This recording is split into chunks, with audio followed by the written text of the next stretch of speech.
തമ്മിൽ എപ്പോഴും ഒരു തർക്കത്തിലാണെന്ന് കരുതുക. പക്ഷെ നിങ്ങൾക്ക് എത്ര മാർക്കുണ്ട്? 100 മാർക്കുണ്ട്. പക്ഷെ എന്ത് ചെയ്തിട്ടില്ല? ഈ ഖുർആനിന്റെ ആയത്തുകൾ ആഴത്തിലേക്ക് ഇറങ്ങിയിട്ട് എന്റെ മനസ്സിൽ ഒരു സ്വാധീനവും ചെലുത്തിയിട്ടില്ല. പ്രിയപ്പെട്ട ഭർത്താവിനോട് സംസാരിക്കുമ്പോൾ കുറച്ച് ഒച്ചത്തിൽ സംസാരിക്കുക, ഒച്ചത്തിൽ സംസാരിച്ചു പോവുക.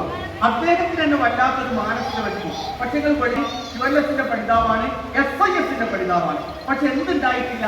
ഈ ആയത്തുകൾ ഞാൻ പഠിച്ചു എന്നല്ലാതെ എന്റെ മനസ്സിന്റെ ഉള്ളിൽ എന്തുണ്ടായിട്ടില്ല? ഒരു മാറ്റം ഉണ്ടായില്ല. അതുകൊണ്ട് നമ്മൾ എന്ത് ചെയ്യണം? മാനസികമായ ഒരു വിശുദ്ധി ഈ പഠനത്തിലൂടെ നേടിയെടുക്കണം. അതുകൊണ്ടായിരിക്കും ഒരു പ്രാർത്ഥന നമ്മോട് നടത്താവുന്നത്. എന്താ പ്രാർത്ഥന? റബ്ബന ഗ്ഫിർ ലനാ വലിഇഖ്വാനിന الذين سبقونا بالإيمان ولا تجعل في قلوبنا غلا للذين آمنوا. പടച്ചവനെ, മനസ്സിന്റെ ഉള്ളിൽ ആരെപ്പറ്റി എന്തുണ്ടാവരുത്? ശത്രുത ഉണ്ടാവരുത് എന്ന് പ്രാർത്ഥിക്കാനും ഖുർആൻ നമ്മോട് കൽപ്പിച്ചു. അതുകൊണ്ട് നമ്മളെന്താ വേണ്ടത്? റബ്ബിനോട് എപ്പോഴും പറയാ, അല്ലാഹുവേ, ഖുർആൻ പഠിച്ചിട്ട് എന്റെ ഹൃദയവിശുദ്ധി എനിക്ക് ഉണ്ടാവണേ. നമ്മോട് നടത്താൻ ഒരു പ്രാർത്ഥന അത് വരുന്നുണ്ടില്ലേ? അല്ലാഹുമ്മ ഇജ്അൽ ഖുർആന റബീഅ ഖുലൂബിന വനൂറ സുദൂരിന എന്ന് പ്രാർത്ഥിക്കാൻ എനിക്ക് പറഞ്ഞില്ല. അതിന്റെ അർത്ഥം എന്താ? പടച്ചോനെ, എന്റെ ശരീരത്തിന് ഖുർആൻ വസന്തമാവണേ എന്നല്ല പ്രാർത്ഥന. എന്താ പ്രാർത്ഥന? എന്റെ ഹൃദയവസന്തമാവണേ ഖുർആൻ. ഞാൻ ഖുർആൻ പഠിക്കുമ്പോൾ എന്റെ മനസ്സിൽ എന്തുണ്ടാവണം? മാറ്റം ഉണ്ടാവണം എന്ന് പ്രാർത്ഥിക്കാൻ വേണ്ടി വിശുദ്ധ ഖുർആൻ പഠിപ്പിക്കും. അതുകൊണ്ട് നമ്മൾ എന്ത് ചെയ്യാം? ആ അർത്ഥത്തിലേക്ക് ഖുർആനിന്റെ പഠനത്തെ കൊണ്ടുപോകണമെന്നാണ് ഒന്നാമത്തെ കാര്യം. ഇത് പഠിച്ചാൽ അങ്ങനെ സംഭവിക്കും. ഇപ്പൊ ഞാൻ ഒരു 6 മാസം മുമ്പ് മലപ്പുറം ജില്ലയിലെ ഒരു സ്ഥലത്ത് ഇതേപോലെ ഒരു വെളിച്ചം പ്രോഗ്രാമിന് വേണ്ടിയിട്ട് പോയിരുന്നു. അപ്പൊ വെളിച്ചം പ്രോഗ്രാമിന് വേണ്ടി പോയപ്പോൾ അവിടെ അതിഥിയായിട്ട് ഒരാൾ വന്നു. ഒരു പക്ഷേ എന്റെ സംസാരത്തിലെ കേട്ടൊന്നും കഴിയില്ല. അയാൾ അതിഥിയായിട്ട് അവിടെ വന്നു. അപ്പൊ ഞാൻ സംഘാടകരോട് ചോദിച്ചു, എനിക്ക് അദ്ദേഹത്തെ പരിചയമില്ല. അപ്പൊ അദ്ദേഹം ഏതാന്ന് ചോദിച്ചപ്പോൾ അദ്ദേഹം പറഞ്ഞു, അദ്ദേഹം നമ്മുടെ ഇന്നത്തെ മുഖ്യ അതിഥിയാണ്. അദ്ദേഹം എന്ത് ചെയ്യും? അദ്ദേഹത്തിന്റെ ഖുർആനിക അനുഭവങ്ങൾ സംസാരത്തിലൂടെ പറയുമെന്ന് പറഞ്ഞു. നിങ്ങൾ ആലോചിച്ച് നോക്കണം, അദ്ദേഹത്തിന്റെ സംസാരത്തിൽ പറഞ്ഞ പ്രധാനപ്പെട്ട ഒരു കാര്യം എന്റെ ജീവിതത്തിൽ വല്ലാത്ത ഒരു വൈകാരികമായിട്ട് ഒരു അനുഭവം തോന്നിയിരിക്കുന്ന ഒരു സംഭവം അദ്ദേഹം പറഞ്ഞു വെച്ചാൽ, ഞാനൊരു 10-28 വയസ്സ് വരെ എന്റെ ജീവിതത്തിൽ ഖുർആനുമില്ല, നമസ്കാരമില്ല, ഒന്നുമില്ലാത്തൊരു ജീവിതമാണിത്. എനിക്ക് ഒറ്റ ഹോബി മാത്രമേ ഉള്ളൂ. ഞാൻ ചോദിച്ചു എന്തായിരുന്നു? അതേ പ്രസംഗത്തിൽ പറയാം, എന്തായിരുന്നു അദ്ദേഹത്തിന്റെ ഹോബി എന്നറിയോ? നമ്മുടെ ഹിന്ദി ഗാനലോകത്തെ അവിസ്മരണീയമായ ഒരു സാന്നിധ്യമാണ് മുഹമ്മദ് റഫി. അദ്ദേഹത്തെ കേൾക്കാത്തവർ വളരെ അപൂർവം ഉണ്ടാവുള്ളൂ. അദ്ദേഹത്തിന്റെ പാട്ടുകൾ 24 അവർ കേൾക്കാൻ പറ്റുമെങ്കിൽ 24 അവറും കേൾക്കുന്ന പരിപാടി. എപ്പോ? യാത്ര പോകുമ്പോൾ. ഇതിങ്ങോട്ട് ഓണാക്കി കഴിഞ്ഞാൽ റഫിന്റെ പാട്ട് അത് കിട്ടിയില്ല, ഉറപ്പില്ല. രാത്രി നമ്മുടെ ആയത്തുൽ കുർസി ഓടിക്കിടക്കാൻ പറഞ്ഞില്ലേ, ഇഖ്ലാസ് ചൊല്ലാൻ പറഞ്ഞു. മൂപ്പർക്ക് ഉറക്കം വരണമെങ്കിൽ റഫിന്റെ പാട്ട് കേൾക്കും. ആ മനുഷ്യനാണ് മുഖ്യ അതിഥിയായിട്ട് പ്രോഗ്രാമിന് വന്നത്. അപ്പൊ അദ്ദേഹത്തിന്റെ സംസാരത്തിൽ പറഞ്ഞു, ഒരിക്കലും അദ്ദേഹം ഇങ്ങനെ കാർ ഓടിച്ചിങ്ങനെ പോകുന്ന സമയത്ത് റഫിന്റെ പാട്ടിനെ കേൾക്കുന്നതിന്റെ ഇടയിൽ എന്തോന്ന് ഞാൻ കൈകൊണ്ട് തട്ടിയപ്പോ വിശുദ്ധ വേദഗ്രന്ഥമായ ഖുർആനിന്റെ ഒരു മനോഹര പാരായണം കേട്ടു. എന്താ സൂറത്ത് എന്നറിയോ? സൂറത്ത് യാസീൻ. ആരാ പാരായണം എന്നറിയോ? നൗഷാദ് കാക്കവേ അദ്ദേഹത്തിന്റെ പാരായണം. അതിന്റെ അർത്ഥം പറയുന്നുണ്ട്. അങ്ങനെ അദ്ദേഹം ഏതാണ്ട് സൂറത്ത് യാസീനിലെ 12ാമത്തെ ആയത്തെത്തി. ഇന്നാ നഹിൽ നുഹിയിൽ മൗത വനക്തുബു മാ ഖദ്ദമു വആതാറഹു വകുല്ല ഷൈഇൻ അഹ്സൈനാഹു ഫീ ഇമാമിൻ മുബീൻ എന്ന് പറഞ്ഞ ആയത്തൂടി കേട്ട് അതിന്റെ അർത്ഥം പറഞ്ഞു. ഉടനെ തന്നെ അദ്ദേഹം ഈ റഫിന്റെ പാട്ടിലേക്ക് തിരിച്ചു പോകുന്നതിന് മുമ്പ് ഒന്നുകൂടി ആവർത്തിച്ച് യാസീൻ അദ്ദേഹം കേട്ടു. അവിടുന്ന് അദ്ദേഹം സ്റ്റാർട്ട് ചെയ്താണത്രേ വിശുദ്ധ ഖുർആന്റെ പഠനം മാത്രമല്ല, ഇപ്പൊ ചില സന്ദർഭത്തിൽ നൗഷാദ് കാക്കവയലിന് തജ്വീദിന് എന്താ സംശയം ഉണ്ടായിട്ടുണ്ടെങ്കിൽ തീർത്തു കൊടുക്കുന്ന ഒരാളായിട്ട് അദ്ദേഹം മാറി. അദ്ദേഹം പറയാണ്, ഒരുപാട് സ്ഥലത്ത് ഞാനിപ്പോൾ ഖുർആൻ ക്ലാസ് കേൾക്കുന്നുണ്ട്. ഇപ്പൊ അദ്ദേഹത്തിന്റെ മനസ്സിന്റെ ഉള്ളിലേക്ക് ആയിട്ടിറങ്ങി. അപ്പൊ ഉണ്ടായെന്നറിയോ? ഈ ഹരം ലഹരിയാണ് എല്ലാവരും പാട്ടിന് വല്ലാതെ ലയിച്ചുകൂടുക. അങ്ങനെ ഹരത്തിന്റെ ലോകം, ലഹരിന്റെ ലോകത്ത് ഞാൻ മാറി ഒരു വിനയത്തിന്റെ, ഒരു വിട്ടുവീഴ്ചയുടെ, ഒരു കാരുണ്യത്തിന്റെ ഒരു ശീതള ഛായയിലേക്ക് ഞാൻ മാറി. ഇപ്പൊ ഞാൻ ഖുർആനിന്റെ ഏറ്റവും വലിയൊരു പഠിതാവാണ്. ഇങ്ങനെ അദ്ദേഹത്തിന് പറ്റിയെന്നറിയാതെ പറ്റി എന്താന്ന് വെച്ചാൽ, അദ്ദേഹത്തിന് അല്ലാഹുവിന്റെ ഒരു തൗഫീഖ് കിട്ടിയതോടൊപ്പം തന്നെ വിശുദ്ധ ഖുർആനിന്റെ ആയത്തുകൾ അദ്ദേഹത്തിന്റെ ജീവിതത്തിൽ മാറ്റമുണ്ടാക്കി.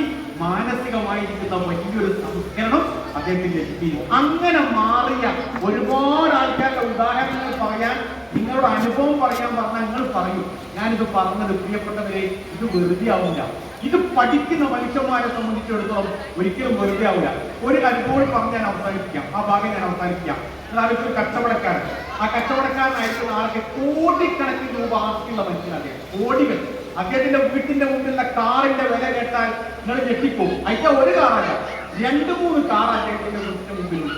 അത്രയും വലിയ സമ്പന്ന അദ്ദേഹത്തിന്റെ ഡോക്ടറേറ്റ് എന്ന് വേണമെങ്കിൽ നമുക്ക് പറയാം. ഫിസിക്സ് എടുത്തത് എന്തിനാണെന്നറിയാം, അദ്ദേഹം ഇങ്ങനെ എടുക്കുന്നല്ല പറയുന്നത്, കച്ചവടത്തിൽ എങ്ങനെ കൃത്രിമം കാണിക്കുക എന്നുള്ളതാണ് അദ്ദേഹത്തിന്റെ ഫിസിക്സ്. അദ്ദേഹത്തിന്റെ PhD ആയില്ല, കച്ചവടത്തിൽ എങ്ങനെ കൃത്രിമം കാണിക്കാൻ. അത്രയും പണം അദ്ദേഹം ചെയ്ത് കച്ചവടത്തിൽ ഉണ്ടാക്കിയത്. ആ മനുഷ്യനെ ഒരു QLSലേക്ക് ഒരു സുഹൃത്ത് വിളിക്കുകയാണ്, QLSലേക്ക് ഖുർആൻ സ്കൂളിലേക്ക് വിളിക്കുകയാണ്. വിളിച്ചപ്പോൾ അദ്ദേഹം പറഞ്ഞു ഞാൻ വരില്ല, കാരണം വെച്ചാൽ ഞാൻ അന്ന് മദ്രസ ക്ലാസ്സിൽ വെച്ച് പഠിച്ചതിന് ശേഷം പിന്നെ ഞാൻ തൊട്ടു നോക്കിയില്ല. അഥവാ ഞാൻ ക്ലാസ്സിൽ വന്നിരുന്നാൽ ഞാൻ വഷളാകുമെന്ന് എനിക്ക് നല്ലൊരു പേടിയുണ്ട്. അപ്പൊ ഈ ക്ഷണിച്ച വ്യക്തി എത്ര ആലോചിക്കണം, ഓരോ നിമിത്തം ക്ഷണിച്ച വ്യക്തി പറഞ്ഞു നിങ്ങളോട് ചോദ്യമൊന്നും ചോദിക്കില്ല, ഞാൻ ഉറപ്പ്, ഞാൻ ഗ്യാരണ്ടി, നിങ്ങൾ ബാക്കിൽ വന്നിരുന്നാൽ മതി. അദ്ദേഹത്തെ കൊണ്ടുപോകണം എന്നുള്ള വല്ലാത്ത ആഗ്രഹങ്ങൾ ആലോചിച്ച് കിട്ടും. അങ്ങനെ അദ്ദേഹം അവിടെ വന്നിരുന്നു, വന്ന് ബാക്കിൽ തല താഴ്ത്തിയിട്ടിരുന്നു എന്നാണ് ആ സുഹൃത്തുക്കളോട് പറഞ്ഞു. പക്ഷെ അന്ന് യാദൃശ്ചികമാണെന്ന് അറിയില്ല, ബോധപൂർവമാണെന്ന് അറിയില്ല. അന്ന് ഉസ്താദ് എടുത്തിരിക്കുന്ന ആയത്ത് വൈലുലി മുത്തഖീൻ എന്ന ആയത്താണ്. അർത്ഥം എല്ലാവർക്കും അറിയാമല്ലേ, അളവിലും കൂട്ടത്തിലും കൃത്രിമം കാണിക്കുന്നവന് നാശം. എന്നിട്ട് ഈ ഇൻസ്പെക്ടർ ഹദീസ് പറഞ്ഞത്, ഹദീസ് എന്താ അറിയാം, സത്യസന്ധനായ കച്ചവടക്കാരൻ അബൂബക്കർ സിദ്ദീഖ് റളിയല്ലാഹു അൻഹുവിന്റെ കൂടെ ഉമർ റളിയല്ലാഹു അൻഹുവിന്റെ കൂടെ സ്വർഗ്ഗത്തിലാണ്. കച്ചവടത്തിന് ഒക്കെ മഹത്വമുണ്ട്.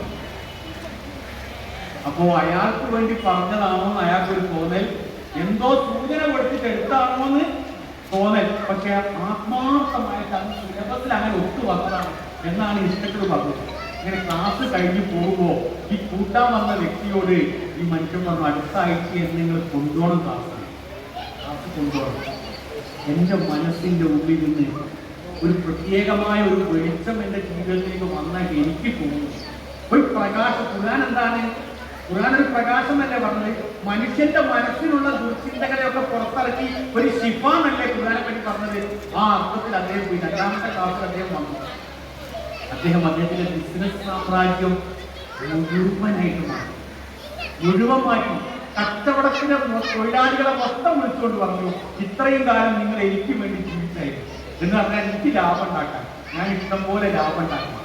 പക്ഷേ ഇന്ന് ഞാൻ എൻ്റെ കച്ചവട ജീവിതത്തിൽ വലിയ ഒരു ചേഞ്ച് വരുത്താൻ, വലിയ ഒരു മാറ്റം ഞാൻ വരുത്താൻ പോവാണ്. എന്നിട്ട് അദ്ദേഹത്തിന്റെ കച്ചവടത്തിൽ അദ്ദേഹം ക്വാളിറ്റി കുറഞ്ഞ സാധനങ്ങൾ ഒരു ഭാഗത്തേക്കും ക്വാളിറ്റി കൂടിയ സാധനം വേറൊരു ഭാഗത്തേക്ക് വെച്ച് സത്യസന്ധനായ ഒരു കച്ചവടക്കാരനായിട്ട് അദ്ദേഹം മാറി. എപ്പോഴാ മാറിയെന്നറിയോ? ഈ ഉസ്താദിന്റെ വിശുദ്ധ വേദഗ്രന്ഥമായ ഖുർആനിന്റെ പാരായണത്തിലൂടെ അതിന്റെ അർത്ഥതലത്തിലൂടെ അദ്ദേഹത്തിന്റെ മനസ്സിനെ സംസ്കരിച്ചെടുക്കാൻ വിശുദ്ധ വേദഗ്രന്ഥം പ്രധാനമാണ്. എനിക്ക് നിങ്ങളുടെ കൂടെ ആവർത്തിച്ച് പറയുന്നത്, അങ്ങനെ ഖുർആൻ ക്ലാസ്സിൽ വരാത്ത കുറെ ആൾക്കാരുണ്ടാവും, കുറെ ആൾക്കാരുണ്ടാവും. ഒരു QLSനും വരാത്തവരുണ്ടാവും, വെളിച്ചം തീരെ എഴുതാത്തവരുണ്ടാവും. എല്ലാ തവണയും അങ്ങനെ ഇന്ന് തന്നെ എഴുതി 100 മാർക്ക് വാങ്ങുന്നത് ചെയ്യേണ്ടതാണോ? ഒരു സഹോദരി ചെയ്തെന്ന് വെച്ചാൽ ഒരു വീട്ടിലേക്ക് വിരുന്ന് പോകുന്ന സമയത്ത് 500 ലഡു വാങ്ങി 500 ഹലുവയും വാങ്ങി. ഒരു വിരുന്ന് പോകുന്ന സമയത്ത് ആ സഹോദരിയെ ഞാൻ ഇന്ന് മുക്ത കണ്ട പ്രശംസിച്ചു. 500 ലഡു 500 ഹലുവ നമ്മൾ തന്നെ വാങ്ങി ഈ സാധനമൊക്കെ വാങ്ങി പോകുന്ന സമയത്ത് ആ കൂട്ടത്തിൽ ആ വീട്ടിലേക്ക് പോകുമ്പോൾ തനി യാഥാർത്ഥ്യ ഒരു വീട്ടിലേക്കാണ് വിരുന്ന് പോകുന്നത്. ഒരു വെളിച്ചം കൊടുക്കും, അതിനകത്ത് വെച്ച് ബേക്കറിന്റെ കവറിന്റെ കൂടെ വെളിച്ചോടി കൊടുക്കും. ഇതൊരു ദൈവം തന്നെയല്ലേ? ഞാൻ നിങ്ങൾ പറയുന്ന അറിയോ, എപ്പോഴാ മാറ്റം ഉണ്ടാകുമെന്ന് പറയാൻ കഴിയില്ല. മുഹമ്മദ് റസൂലിന്റെ പാട്ട് മാത്രം കേട്ട് ജീവിതം മുഴുവൻ നശിപ്പിക്കാൻ വേണ്ടി ശ്രമിച്ച ഒരു ചെറുപ്പക്കാരനെ സൂറത്ത് യാസീനിലെ ഒരു ആയത്ത് പിടിച്ചു പിടിച്ചിട്ടുണ്ടെങ്കിൽ, ഒരു കച്ചവടക്കാരനായ ഒരു സുഹൃത്തിനെ വൈലുല്ലിൽ മുത്തഖീൻ എന്ന് പറഞ്ഞ സൂറത്തും പ്രവാചകൻ സല്ലല്ലാഹു അലൈഹി വസല്ലം ഹദീസും പിടിച്ചു പിടിച്ചിട്ടുണ്ടെങ്കിൽ, നിങ്ങളെ എന്തെങ്കിലുമൊക്കെ പരിസര പ്രദേശത്തുള്ള സഹോദരിമാർക്ക് ഈ വെളിച്ചം കൊടുത്താൽ അവരുടെ ജീവിതത്തിൽ ഒരു മാറിയാലോ എന്താ അറിയുന്നത്? ദുനിയാവിന് നമുക്ക് വേറെ ഒന്നും വേണ്ട. ഒരു സഹോദരി ഏറ്റാൻ ഈ വെളിച്ചത്തിലേക്ക് കൊണ്ടുപോകാനല്ലോ, വേറെ നമുക്കൊന്നും വേണ്ട. ദുനിയാവിലെ ഏറ്റവും വലിയ സേവനമായിട്ട് നമുക്കത്. അതുകൊണ്ട് ഈ മനസ്സിനോട് സംസാരിക്കുന്ന ഈ മഹാവേദഗ്രന്ഥങ്ങൾ അടുത്തറിയാൻ വേണ്ടി ശ്രമിക്കണം എന്നാണ് 1ാമത്തെ പോയിന്റ് പറയുന്നത്. അതിനെ കുറെ പറയാണ്ട് ഞാൻ സമയത്തിന്റെ പരിമിതിയിലാണ്. 2ാമത്തെ ഖുർആന്റെ ഏറ്റവും വലിയൊരു പ്രത്യേകത വെച്ചാൽ ഈ ആധുനിക സമൂഹം നേരിടുന്ന എല്ലാ വെല്ലുവിളികളെയും പരിഹാരമാക്കാൻ എന്തൊക്കെ പ്രശ്നം പറഞ്ഞിട്ടുണ്ടോ അതിനൊക്കെ പരിഹാരം. ഇപ്പൊ നമ്മൾ കേരളത്തിൽ ചർച്ച ചെയ്യുന്ന പ്രധാനപ്പെട്ട ഒരു സബ്ജക്റ്റ് ഉണ്ട്. എന്താ അറിയുന്നത്? നമ്മുടെ വിശ്വാസി സമൂഹത്തെ ബോധപൂർവമായ രൂപത്തിൽ ചൂഷണം ചെയ്യാൻ വേണ്ടി പൗരോഹിത്യം എല്ലാ തരത്തിലുമുള്ള പണിയെടുക്കാം, എല്ലാ തരത്തിലും. ഞാൻ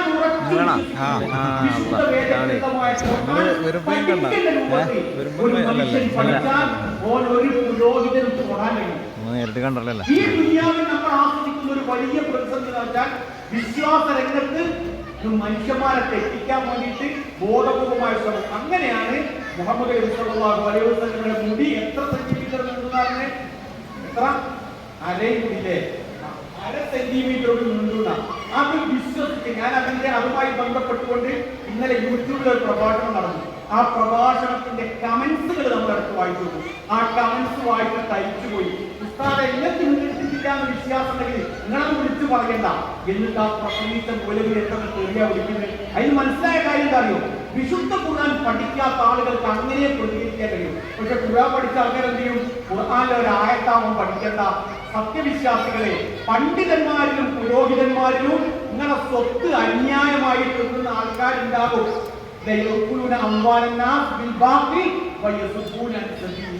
അള്ളാന്റെ മാർഗത്തിൽ നിങ്ങളെ തെറ്റിച്ച് കളയുന്ന പുരോഹിതന്മാരുണ്ടാകുന്നു. നൂറ്റാണ്ടുകൾക്ക് മുമ്പ് ഖുർആൻ പറഞ്ഞു. നിങ്ങൾ ഞാനും ആയത്ത് വായിക്കുമെങ്കിലും ഒന്ന് ആലോചിക്കും, വിശദീകരണം വായിക്കുമെന്ന് ആലോചിക്കും. ഈ പുരോഹിതന്മാർ പറയുന്നത് തെറ്റാണെന്ന് ബോധ്യമായി നമുക്ക് വെളിച്ചത്തിലേക്ക് വരാൻ കഴിയും. നിങ്ങൾ വയനാട്ടിലേക്ക് യാത്ര പോവുക, KSRTC ബസ്സിലാണ് യാത്ര പോകുന്നത്. എന്റെ തൊട്ടടുത്തുള്ള ഒരു സീറ്റ്, തൊട്ടടുത്ത് സീറ്റിലിരിക്കുന്ന ഒരാള്, നിങ്ങൾക്ക് പരിചയം ഉണ്ടാവും. വയനാട്ടിൽ പോയിരിക്കുന്ന ആൾക്കറിയാം, കൊടുങ്ങാക്കാട് മക്കാമെന്ന സ്ഥലമില്ലേ? എല്ലാവർക്കും അറിയോ? കൊടുങ്ങാക്കാട് അറിയാം. കൊടുങ്ങാക്കാട് മക്കാമെന്ന സ്ഥലമുണ്ട്. അവിടേക്ക് ഇപ്പൊ അവിടെ പ്രായമുള്ള ആൾക്കാരാണ് നിൽക്കുന്നത്. പൈസ വാങ്ങാൻ വേണ്ടിയിട്ട് കൊടയിൽ കൂടി കുറെ ആൾക്കാർ നിൽക്കും. അവിടെ നല്ല വരുമാനമാണ് കേട്ടത്. ഞാൻ അന്വേഷിച്ചപ്പോൾ നല്ല വരുമാനം. KSRTC ബസ് മാത്രമല്ല, വാഹനങ്ങളൊക്കെ ഓടിപ്പോകുന്ന സന്ദർഭത്തിൽ നല്ലൊരു സംഖ്യ അവിടെ എറിയുന്നുണ്ട്. എറിയുന്നതിന്റെ പ്രധാനപ്പെട്ട ലക്ഷ്യം തന്നെ പറയും. 9 ചുരവും സുരക്ഷിതമായിട്ട് കയറാനാണ്. 9 ചുരവും സുരക്ഷിതമായിട്ട് കയറാൻ അവിടെ നാട്ടിൽ തുടങ്ങിയാൽ അവിടേക്കാട്ട് കയറുന്നു. എന്റെ തൊട്ടടുത്ത സീറ്റിലുള്ള ആള് പൈസ ഞങ്ങൾ എല്ലാ പൈസ. അപ്പൊ എന്നോട് അദ്ദേഹം പറഞ്ഞു 9 ചുരവും സുരക്ഷിതമായിട്ട് കയറുന്നത്. അപ്പൊ ഞാൻ നിങ്ങളെ പേരെന്ന് പഠിച്ചിരുന്നു പറഞ്ഞു. എന്നോട് നിങ്ങളെ പേരെ ഞാൻ പൈസ. എന്നോട് നിങ്ങൾ എന്തേ എഴുതിയാന്ന് ഞാൻ അദ്ദേഹത്തോട് പറഞ്ഞു, ഒന്ന് ഞാൻ മൊഴലിയാണെന്നൊന്നും ഞാൻ പറഞ്ഞില്ല, ഞാൻ വീട്ടിൽ നടക്കുമ്പോൾ പ്രാർത്ഥന നടത്തിയിട്ടില്ല. അപ്പൊ എന്നോട് ചോദിച്ചു, അദ്ദേഹത്തിനാൾ അറിയില്ല. ബിസ്മില്ലാഹി തവക്കൽതു അലല്ലാഹ് ലാ ഹൗല വലാ ഖുവത ഇല്ലാ ബില്ലാഹ് ഞാൻ ചൊല്ലിയിട്ടുണ്ട്. എനിക്ക് കിട്ടിയ ഒരു ഗോൾഡൻ ഷേർട്സ് ആയതുകൊണ്ട് ഞാൻ ഖുർആൻ ഒരു ആയത്ത് ചോദിച്ചു. ഏതായല്ലോ അലം തറ കൈഫ ദറബല്ലാഹു മസലൻ കലിമത്തൻ ത്വയ്യിബത്തൻ കശജറത്തിൻ ത്വയ്യിബ അസ്ലുഹാ സാബിത്തുൻ വഫർഉഹാ സമാ. ഏതായിരുന്നാലും ആ ചുരം മുഴുവൻ കയറാൻ ഒരു മണിക്കൂറെങ്കിലും പോകണം. നല്ലൊരു ചാൻസ് ആയി ഞാൻ ഈ ആയത്തിന്റെ അർത്ഥം പറഞ്ഞു. ആയത്തിന്റെ അർത്ഥം പറയുന്നത് മനോഹരമായിരിക്കുന്ന ഒരു വാക്കിനെ അവർ ഓർമ്മിച്ചത് നല്ലൊരു മരത്തോടാണ്. നിങ്ങളോട് ചോദിക്കാനുള്ള ഉത്തരം പറയണമെന്ന് ഓർമ്മയില്ല. ആ മനോഹരമായിരിക്കുന്ന വാക്ക് എന്ന് പറഞ്ഞാൽ അറിയാം ഏതാണ് വാക്ക്? കലിമത്തൻ ത്വയ്യിബ എന്നുള്ള വാക്ക് ഏതാണ്? Very good. ഏതാണ്? അത് എന്തിനോടാ ഓർമ്മിച്ച്? ഒരു നല്ല മരത്തോട്. മരത്തോട് ഓർമ്മിച്ചാൽ കുഴപ്പമില്ല, അതിനൊന്നും കിട്ടാനില്ല. പക്ഷെ അതിനൊരു പ്രത്യേകത ആ സുഖം സ്ഥാപിച്ചു. Very good. സഹോദരിമായിട്ട് മറ്റുള്ളവരുണ്ട്, മനസ്സിലായി. അതിന്റെ വേരുകൾ ആഴത്തിൽ ഇറങ്ങി കിടക്കുകയാണ്. അതിന്റെ അർത്ഥം എന്താ? ലാ ഇലാഹ ഇല്ലല്ലാഹ് എന്ന കലിമത്ത് തൗഹീദ് ഒരാൾ കൃത്യമായിട്ട് മനസ്സിലാക്കിയാൽ അയാളുടെ ഈമാൻ ഒരു കോഴിമുട്ടത്തോട് കാണുമ്പോ പോയി പോകുന്നില്ല. ഒരു കോഴിമുട്ടത്തോട് കുറച്ച് കൈത്തോടെ കാണുമ്പോ ഒരു വെപ്രാളപ്പെടുന്നില്ല. ഒരു ഉറുപ്പോ നൂലോ കാണുമ്പോ ഒരു വെപ്രാളം ഉണ്ടാവില്ല. കാരണം എന്താ? ഇവന്റെ വിശ്വാസം അടിയുറച്ച മരത്തെ പോലെ നല്ല ഉറപ്പുള്ള വിശ്വാസമാണ്. ഈ ആയത്തോട് പോയി ഏതായാലും കിട്ടിയ ജനത്തിന് ഒരു സംഭവിക്കാം. ഉപസ്കരിച്ചു പോയി ആകെ നിസ്കരിച്ചില്ല. നിസ്കാരം ഒരു പ്രാർത്ഥന നടത്തി കൊടുക്കും. ഇവിടെ ചെയ്ത മൂലവി തുടങ്ങി മൂലവിന്റെ മൂലവി തുടങ്ങി ഞങ്ങൾ അള്ളാഹു വല്ല അമാനി മണർക്കൽ വല മുറക്കലിമാ മനൽ വല എനിക്ക് ഉദ്ദേശിച്ചു. അള്ളാഹു എനിക്ക് തടയാൻ ലോകത്തിലാക്കാൻ കഴിയില്ല, നീ തടഞ്ഞത് നൽകാനും ലോകത്തിലാക്കാൻ കഴിയില്ല. പിന്നെ ഞാൻ അറിയുന്നു. പിന്നെ ഇതൊക്കെ പറഞ്ഞ് നമ്മൾക്ക് അവിടെ പണം എറിഞ്ഞാൽ മാത്രമേ സ്വരം കേൾക്കുന്നത് അന്ധവിശ്വാസം. എന്നോട് അറിയാമേ, അന്ധവിശ്വാസം മുപ്പറ്റി കൂടി ഞാൻ ഒരുമിച്ച് എനിക്ക് കിട്ടുന്നല്ലോ കണ്ട ഇതിന് ഞാനും അദ്ദേഹത്തോടൊപ്പം വ്യത്യാസമാണ്. ഞാനൊരു പണ്ഡിത നടത്തുന്ന എടുക്കരുത്, ഞാൻ സാധാരണക്കാരൻ്റെ പോയി നിങ്ങൾക്ക് പറയാൻ അള്ളാഹുബലാമാനും കഴിയില്ലേ. ഞാനും അദ്ദേഹത്തോട് വ്യത്യാസം, അദ്ദേഹം വിശുദ്ധ വേദഗ്രന്ഥമായ ഖുർആനിന്റെ വെളിച്ചം അദ്ദേഹത്തിന് കിട്ടിയില്ല. യാസീൻ അദ്ദേഹത്തിന് മനോഹരമായി ഓതാൻ അറിയാതാണ്. പക്ഷെ എനിക്ക് അള്ളാഹുവിന്റെ തൗഫീഖ് കൊണ്ട് ഖുർആനിന്റെ വെളിച്ചം കിട്ടി. അതുകൊണ്ട് പണം എറിഞ്ഞില്ല എന്നതല്ല പ്രശ്നം. അള്ളാഹുവിന് ഏറ്റവും ഇഷ്ടപ്പെട്ട വിശ്വാസത്തിന്റെ അടിമയായി ഉടമയായി മാറാൻ പറ്റി. ഇതാണ് ഈ സമൂഹത്തിന്. അപ്പൊ 1/2 സെന്റിമീറ്റർ മുന്നോട്ട് പറഞ്ഞപ്പോ മുജാഹിദുകളായിരുന്ന ആളുകൾ പറഞ്ഞു 1/2 സെന്റിമീറ്റർ ഒന്നും മുന്നില്ല എന്ന് പറഞ്ഞു. എന്റെ കാരണം ഖുർആൻ നമുക്ക് വെളിച്ചം. അപ്പൊ ആദ്യത്തെ സമൂഹം നേരിടുന്ന ഒരുവിധം പ്രശ്നങ്ങളൊക്കെ പരിഹാരമായിട്ടുണ്ട് ഈ ഖുർആനിൽ. അത് ഞാൻ പറയാൻ തുടങ്ങിയാൽ എവിടെ എത്തില്ല. ആലോചിച്ച് പലിശ ഇന്ന് ഈ കാലഘട്ടത്തിലെ ഏറ്റവും വലിയൊരു ദുരന്താണ് പലിശ. എന്റെ കൂടെ ജോലി ചെയ്തിരുന്ന ഒരു നാരായണ മഷി, അദ്ദേഹത്തിന് എക്സം കോഴ്സിലേക്ക് പോകാൻ പോവാണ്. അദ്ദേഹത്തിന് 64,000 സംതിങ് ശമ്പളം. വൈഫ് എക്സസ് 80, 60, 1,40,000, 50,000 ശമ്പളം. അദ്ദേഹം ദൈവനിഷേധിക്കുക.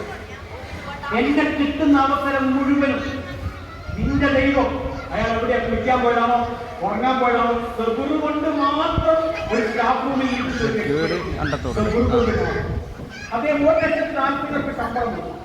3-ാം തീയതി ആകുമ്പോൾ അദ്ദേഹം എന്നോട് വന്ന് വായിപ്പോയി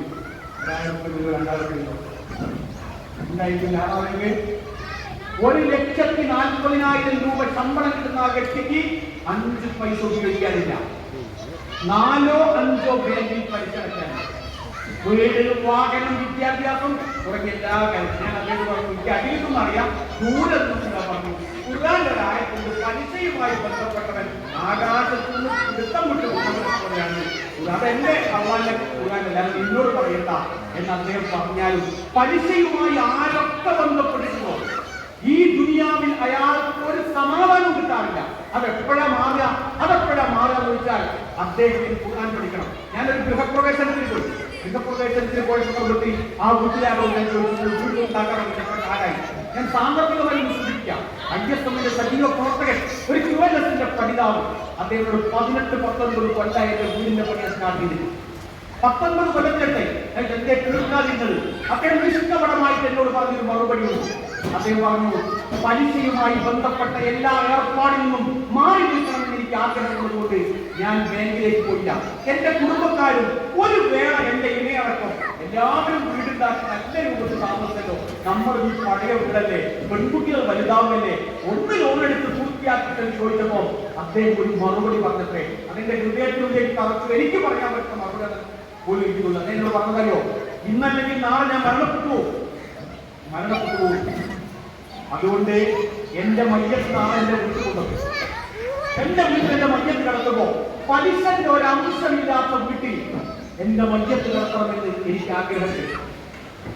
അദ്ദേഹം ആരാണല്ലോ, ഒരു സർക്കാർ സ്ഥാപനത്തിലെ ഒരു പോളിടെക്നിക്കിന്റെ നല്ല ശമ്പളമുള്ള ജോലിക്കാരനാണ്. അദ്ദേഹത്തിന്റെ പേ സർട്ടിഫിക്കറ്റ് ഒന്ന് വെച്ച് കഴിഞ്ഞാൽ ലക്ഷക്കണക്കിന് രൂപ അദ്ദേഹം ലോൺ കിട്ടും. പക്ഷെ ആ മനുഷ്യൻ പറഞ്ഞു, ഞാൻ പഠിച്ചിരിക്കുന്ന വിശുദ്ധ വേദഗ്രന്ഥമായ ഖുർആനിന്റെ ആയത്തിനടിസ്ഥാനത്തിൽ പലിശയുമായി ബന്ധപ്പെട്ട പ്രവർത്തനത്തിൽ ഇതാണ് ഖുർആന്റെ ഏറ്റവും വലിയ ഈ കാലഘട്ടത്തിൽ ഏറ്റവും വലിയ പ്രതിസന്ധി. ഇത്തരമൊരു സാമ്പത്തിക വിഷയത്തിൽ ഏറ്റവും കൂടുതൽ മനോഹരമായി വിശദീകരിച്ചിരിക്കുന്ന ലോകപ്രശസ്തനായ സാമ്പത്തിക വിദഗ്ധനാണ് അമർത്യ സെൻ. എന്റെ കുടിക്കുന്ന കുട്ടികളുണ്ടാവും. ആ കുട്ടികൾക്ക് അമർത്യ ഗൂഗിൾ അടിച്ചുകൊടുക്കാൻ ഒരു തവണ നൊബേൽ സമ്മാനം ലഭിച്ചു. അദ്ദേഹം എന്തിനറിയോ, സാമ്പത്തിക ശാസ്ത്രം നൊബേൽ സമ്മാനം. അദ്ദേഹം ഇറക്കിയ ഒരു പ്രബന്ധമുണ്ട്. ആ പ്രബന്ധത്തെ എടുത്തു വെച്ചുകൊണ്ട് പ്രൊഫസർ ടി അബ്ദുൽ മലയാളത്തിലേക്ക് ഇസ്ലാമിലെ സാമ്പത്തിക സിദ്ധാന്തങ്ങളുടെ പുസ്തകത്തിലുണ്ട്. അതിൽ പറയുന്നുണ്ട്, അമർത്യ സെൻ ഖുർആൻ കാണാതെയാണ് സാമ്പത്തിക സിദ്ധാന്തം അവതരിപ്പിച്ചത്. പക്ഷേ അദ്ദേഹം അവതരിപ്പിച്ചിരിക്കുന്ന സാമ്പത്തികമായ സിദ്ധാന്തം ഖുർആൻ അവതരിപ്പിച്ചിരിക്കുന്ന നമ്മുടെ മുന്നേറ്റ സാമ്പത്തിക സിദ്ധാന്തമാണ്. എങ്ങനെ അമർത്യത്തിന് കിട്ടി?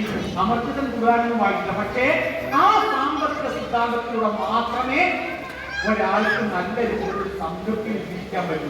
ഏതാണെന്നറിയോ അദ്ദേഹം മുന്നോട്ട് വെച്ച സാമ്പത്തിക സിദ്ധാന്തം? സൂറത്ത് ഖുർആനിലെ അല്ലാഹുവിന്റെ യഥാർത്ഥ ദാസന്മാരെ പറ്റി പറഞ്ഞു കൊടുക്കുന്ന സ്ഥലത്ത് പറഞ്ഞില്ലേ, വല്ലദീന ഇദാ അൻഫഖൂ ലം യുസ്രിഫൂ വലം യഖ്റൂ വകാന ബൈന ദാലിക ഖവാമ. വല്ലത് ചെലവഴിക്കുകയാണെങ്കിൽ വാരിപ്പോയി ചെലവാക്കൂല, എന്നാലും പിടിച്ചേക്കൂല. അതിന്റെ ഇടയിലുള്ള സമയത്ത് സ്വീകരിക്കും. ധാരാ പഠിക്കാം. ഇതെന്റെ നാരായണമായി കിട്ടാതെ പോയത്, സ്വപ്നത്തിൽ കിട്ടാതെ പോയത്, എനിക്കും നിങ്ങൾക്ക് ഒന്ന് കിട്ടി. ഖുർആൻ പഠിച്ചപ്പോൾ നിങ്ങളുടെ ജീവിതത്തിൽ മാറ്റമായി.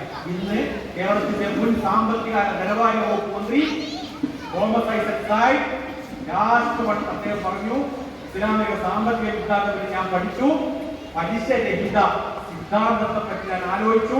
അൽ ബറക എന്ന് പറഞ്ഞൊരു സംവിധാനം കേരളത്തിൽ കൊണ്ടുവന്നാൽ കുഴപ്പമില്ല എന്ന് അദ്ദേഹം ആലോചിച്ചു. ഞാൻ പറഞ്ഞോ, ഇസ്ലാം മുന്നോട്ട് വെക്കുന്ന സാമ്പത്തിക സിദ്ധാന്തം, ഖുർആൻ മുന്നോട്ട് വെക്കുന്ന സാമ്പത്തിക സിദ്ധാന്തം ആധുനിക സമൂഹം നേരിടുന്ന മറ്റൊരു പ്രശ്നം നമ്മൾ അനുഭവിക്കുന്നത് നീതി നിഷേധ. ഞാൻ ഇന്നലെ കേരളത്തിൽ അറിയുന്ന ഒരു പ്രസിദ്ധീകരണത്തിൽ ഒരു കണക്ക് വായിച്ചു. നമുക്കറിയാം, ഏതാണ്ട് ഇന്ത്യയിൽ 4,34,302 ആൾക്കാർ ജയിലിൽ കഴിയുന്നത്. എന്തായിട്ടറിയോ? വിചാരണ തടവുകാരായിട്ട് കഴിയുന്നത്. വിചാരണ തടവുകാരായിട്ട് 4,34,302 ആൾക്കാർ കഴിയുന്നുണ്ട്. അവരെന്താ വിചാരണ തടവുകാർ മനസ്സിലായോ? അവര് ചെയ്ത കുറ്റം എന്താ ഓർക്കാൻ അറിയില്ല. നിഷ്കളങ്കരായിരിക്കുന്ന ഈ പരപ്പനങ്ങാടി സക്കറിയ സാഹിബ് ഉൾപ്പെടെയുള്ള നിരവധി ആളുകൾ ജയിലിൽ കഴിയുന്നു. അവരെന്തിനു വേണ്ടി കാത്തിരിക്കാന്നറിയോ? നീതിക്ക് വേണ്ടി കാത്തിരിക്കാം. ആധുനിക സമൂഹം ആഗ്രഹിക്കുന്ന ഭക്ഷണം പോലെ കിട്ടാൻ ആഗ്രഹിക്കുന്ന ഒരു സാധനമാണെന്ത്? നീതി. എല്ലാവരും ആഗ്രഹിക്കുന്നില്ലേ നീതി? പക്ഷെ വിശുദ്ധ വേദഗ്രന്ഥമായ ഖുർആൻ നീതിക്ക് വേണ്ടി നിലകൊള്ളുന്ന ഒരു ഗ്രന്ഥമാണ്. ഇസ്ലാമിന്റെ ഏറ്റവും വലിയ ശത്രുക്കളാണ് പറയുന്നത് ജൂതന്മാരാണ്, അല്ലെ? ജൂതന്മാരെ പറ്റി പറഞ്ഞത് നല്ല സ്ട്രോങ് ആണ് വരുന്ന. അത് നമുക്ക് ഇവിടെ കാണുന്നുണ്ട്. പലസ്തീനിൽ നമ്മൾ ശരിക്കും കാണുന്നുണ്ട്. അവർക്ക് നേരെ വരുന്ന പ്രതിസന്ധികളൊക്കെ നമുക്ക് കാണും, മനസ്സിലാകുന്നത്. ഈ നീതിക്ക് വേണ്ടി ശബ്ദിച്ച ഖുർആൻ എന്നൊരു പ്രത്യേകതയോ, ഇസ്ലാമിന്റെ ഏറ്റവും വലിയ ശത്രുക്കളായിരിക്കുന്ന ജൂതന്മാർക്ക് വേണ്ടി ഒരു ജൂതനായിരിക്കുന്ന മനുഷ്യന്റെ നിരപരാധിത്വം കഴിക്കാൻ വേണ്ടിയിട്ട് 10 ആയത്താക്കി ഖുർആൻ. മുഹമ്മദ് നബിയുടെ ഉപ്പനെ പറ്റി ഖുർആനുണ്ടോ? ഇല്ല. മുഹമ്മദ് നബിയുടെ ഉമ്മ ആമിന ബീവിയെ പറ്റി ഖുർആനുണ്ടോ? ഇല്ല. ഒരാൾ ഒരു ഗ്രന്ഥം എഴുതി കണ്ടിട്ടുണ്ടാവും. ഞാനൊരു ഗ്രന്ഥം എഴുതുമ്പോൾ അതിന്റെ അവതാരികയിൽ എന്റെ വാപ്പാനെ പറ്റി ഉമ്മാനെ പറ്റി ഒന്ന് പറയൂലേ? പക്ഷെ അബ്ദുള്ളാഹ് ഖുർആനിൽ കാണാൻ കഴിയില്ല. ആമിന ഇന്ന് ഖുർആനിൽ കാണാൻ കഴിയില്ല. അബ്ദുൽ മുത്തലിബിനെയും അബൂ താലിബിനെയും ഖുർആനിൽ കാണാൻ കഴിയില്ല. പക്ഷേ ഒരു ജൂതനായ മനുഷ്യന്റെ നിരപരാധിത്വം തെളിയിക്കാൻ വേണ്ടിയിട്ട് ഖുർആൻ 10 ആയത്താക്കി. സൂറത്തുൽ നിസാഇലെ 105-ാമത്തെ ആയത്ത് മുതൽ വിശദീകരിക്കാൻ നേരില്ല, 112-ലധികം ആയത്ത് അങ്ങോട്ടുള്ള ആയത്തുകൾ ഒക്കെ ഒരു ജൂതന്റെ നിരപരാധി പഠിക്കാൻ. എന്താ സംഭവം അറിയോ? ചില ആൾക്കാർക്ക് വായിച്ചിട്ടുണ്ടാവും. ഒരു ജൂതനായിരിക്കുന്ന ആൾക്കാരെ കൊടുക്കാൻ വേണ്ടിയിട്ട് ഒരു മുസ്ലിങ്ങളായിരിക്കുന്ന കുറച്ച് ആൾക്കാർ തന്ത്രപരമായി പഠിച്ചു. എന്താ അറിയോ? ഒരു മുസ്ലിം മോഷണക്കേസ് പ്രതിയാൾ തോന്നിയപ്പോ മുതലെടുത്തിട്ട് ജൂതന്റെ വീടുകൾ എവിടെയാ പറഞ്ഞത്? ജൂതന്റെ വീട്. അപ്പൊ ആരെ പിടിക്കാം? ജൂതനെ പിടിക്കല്ലേ? സ്വാഭാവികമായിട്ടും റസൂൽ സല്ലല്ലാഹു അലൈഹി വസല്ലം കേസ് വന്നു. കേസ് വന്നപ്പോൾ നബി സല്ലല്ലാഹു അലൈഹി വസല്ലം ചോദിച്ചു, തൊണ്ടി മുതൽ എവിടുന്നാ കിട്ടിയെന്ന് ചോദിച്ചു. ജൂതനായിരിക്കുന്ന ഒരു മനുഷ്യനാണ് കട്ടതെന്ന് പറഞ്ഞു. റസൂൽ സല്ലല്ലാഹു അലൈഹി വസല്ലം ഒരു പ്രശ്നത്തിൽ അങ്ങനെ വിധിക്കാൻ പറ്റുള്ളൂ. നബി സല്ലല്ലാഹു അലൈഹി വസല്ലം ജൂതനെതിരെ വിധി കൽപ്പിച്ചു. ഉടനെ തന്നെ ജിബ്രീൽ വന്നു. ജിബ്രീൽ മാലാഖ വന്നിട്ട് ആയത്താണ് അല്ലാഹുവിന്റെ വഹി ഇറങ്ങി. സൂറത്തുൽ നിസായിലെ 105 മുതൽ ഇന്നാ അൻസൽനാ ഇലൈക്കൽ കിതാബ ബിൽ ഹഖ് മുഹമ്മദ് നബിയെ താങ്കൾ എന്തിനാണ് ലോകത്തേക്ക് അയച്ചത്? വഞ്ചകന്മാർക്ക് വേണ്ടി തർക്കിക്കാനല്ല, നീതിയുക്തം ജനങ്ങൾക്കിടയിൽ തീർപ്പ് കൽപ്പിക്കാനാണെന്ന് പറഞ്ഞ ആയത്തൊക്കെ ഇറക്കി. ഞാനിങ്ങനെ ആലോചിച്ചു നോക്കി, ജൂതനല്ലേ ഇസ്ലാമിന്റെ ഏറ്റവും വലിയ ശത്രുവല്ലേ? പക്ഷേ എന്തിനാ ജൂതൻ അനുകൂലമായിട്ട് തെളിവ് വന്നത്? അത് ആയത്ത് വേറെ ഒരുപാട് ധരിക്കാറുണ്ട്. സ്വന്തത്തിനെതിരാണെങ്കിൽ പോലും നീതിയുടെ പഠിപ്പിക്കുന്നത് ആധുനിക സമൂഹം വെല്ലുവിളി എന്താ? പലസ്തീനിലെ മക്കൾക്ക് നീതി കിട്ടുന്നില്ല. ഉത്തരേന്ത്യയിലെ ജനങ്ങൾക്ക് നീതി കിട്ടുന്നില്ല. 79ാമത് സ്വാതന്ത്ര്യ ദിനാഘോഷം നമ്മൾ നടത്തിയിട്ട് ഇപ്പോഴും ആസാമിലെ പൗരത്വവുമായി ബന്ധപ്പെട്ട കാര്യങ്ങൾ ചർച്ച ചെയ്തുകൊണ്ടിരിക്കുക. ഒരു ബീഫ് എന്ന് പറഞ്ഞിരിക്കുന്ന ഭക്ഷണം, ഏറ്റവും ഇഷ്ടപ്പെട്ട ഭക്ഷണം, നിങ്ങൾ ഞാൻ ഉച്ചയ്ക്ക് കഴിച്ചുകൊണ്ട് വന്നു. അൽഹംദുലില്ലാ, ആ ഒരു ബീഫ് കയ്യിൽ വെക്കാൻ പോലും മാറ്റി ലഭിക്കാത്ത ഉത്തരേന്ത്യയിലെ ആളുകളുണ്ട്. ഞാൻ പറഞ്ഞ 4,34,302 ആൾക്കാർ ജയിലിങ്ങനെ കഴിയാം. ഇവിടെയാണ് നീതിക്ക് വേണ്ടി സംസാരിക്കുന്നത്. അറിയോ? ഞാൻ ഇത്ര ഗൗരവമായിട്ട് പറയാൻ കാരണം എന്താ അറിയോ? ഒരു പ്രധാനപ്പെട്ട സംഗതിയ, ഈ ഖുർആൻ പഠിക്കുന്ന പുതിയ തലമുറയ്ക്ക് ഈ ഗ്രന്ഥത്തിന്റെ മുമ്പിലേക്ക് ഒന്ന് ഇറങ്ങാൻ വലിയ താല്പര്യം. ഈ ഗ്രന്ഥത്തെ പറ്റി അതിന്റെ സുഹൃത്ത് പറഞ്ഞതല്ലോ, ഈ ഖുർആനെ പറ്റി എനിക്ക് ഒറ്റ വാക്ക് പറയാനുണ്ട്. ഇതൊരു ഓപ്പൺ യൂണിവേഴ്സിറ്റിയാണ്, ഒരു തുറന്ന സർവകലാശാല. ഒറ്റ വായന അദ്ദേഹം പറഞ്ഞു. കാരണം എന്താ? എല്ലാ വിഭവങ്ങളും അടങ്ങിയിരിക്കുന്ന ഒരു മഹാവേദഗ്രന്ഥമാണ് ഖുർആൻ. പ്രിയപ്പെട്ടവരെ, നമ്മളൊന്നും ചെയ്യാം. ബന്ധങ്ങൾ കൂടുതൽ സംഭവിക്കാൻ എല്ലാവരും സ്വന്തം ബാപ്പാനെയും മോനെ. ഞാനിപ്പോ കഴിഞ്ഞ ദിവസം ഒരു മധ്യസ്ഥത്തിന് പോയി. മധ്യസ്ഥത്തിൽ ആരാ പങ്കെടുക്കുന്നറിയോ? സങ്കടമായി പോയി. ആ മധ്യസ്ഥത്തിൽ ഞാൻ പങ്കെടുത്തല്ല, ഒരു യോഗം നടത്താം. ആ യോഗത്തിൽ അജണ്ട ഉണ്ട്. സ്വാഗതവും അധ്യക്ഷനും മിനിസ്റ്ററിലേക്ക് അജണ്ടയുണ്ട്. എന്താണെന്നറിയോ? സ്വന്തം മാതാവിനെ ഒരു പെൺകുട്ടി നോക്കി നോക്കി മടുത്തു. ബാക്കിയുള്ള മക്കൾക്ക് മെല്ലെ മെല്ലെ തട്ടി കൊടുത്തു മാറ്റി. ആരെ? 10 മാസം വയറ്റിലിട്ട് പോറ്റി പ്രസവിച്ചിരിക്കുന്ന സ്വന്തം മാതാവിനെ ഒരു മകൾ മാത്രം നോക്കണം. ബാക്കി 4 നല്ല ആരോഗ്യമുള്ള ചെറുപ്പക്കാരാണ് യോഗത്തിൽ കസേരയിൽ ചാരിച്ച്. ഈ പെൺകുട്ടിയുടെ 2 ഏട്ടന്മാരുണ്ട്. സ്വാഗതം പറഞ്ഞു. ഒരു സ്വാഗതം. യോഗം തീരുമാനമായി. സമയത്താതെ വിശദമായി പറയുന്നു. തീരുമാനം എന്താ അറിയോ? ഈ മകൾ പറഞ്ഞു, എനിക്ക് ജന്മം നൽകിയ രൂപത്തിൽ തന്നെ എന്റെ പ്രിയപ്പെട്ട മാതാവ് നിങ്ങൾക്കും ജന്മം നൽകി. അതുകൊണ്ട് ഞാൻ നോക്കുന്ന രൂപത്തിൽ നമ്മൾ മനസ്സില്ലാ മനസ്സോട് മക്കളൊരു തീരുമാനമെടുക്കും. 2 മാസം ബഷീർ, 2 മാസം ഹുസൈൻ, 2 മാസം അക്രം, 2 മാസം ഫാത്തിമ. തീരുമാനല്ലേ? അടിമ തീരുമാനല്ലേ? അവസാനം 10 സുബാനുവ താരം ഒരു തീരുമാനം വേറെ വന്നു. അതെന്താ അറിയോ? കൃത്യം 2 മാസം കഴിഞ്ഞപ്പോ ഉമ്മാനെ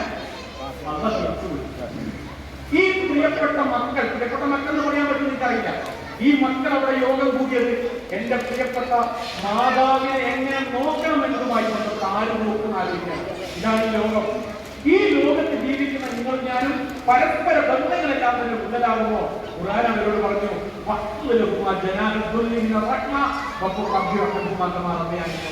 ചെറുപ്പം വിനയത്താലുള്ള കാര്യത്തിന്റെ ചെറുക അവർക്ക് വേണ്ടി കാഴ്ച കൊടുക്കുന്നു.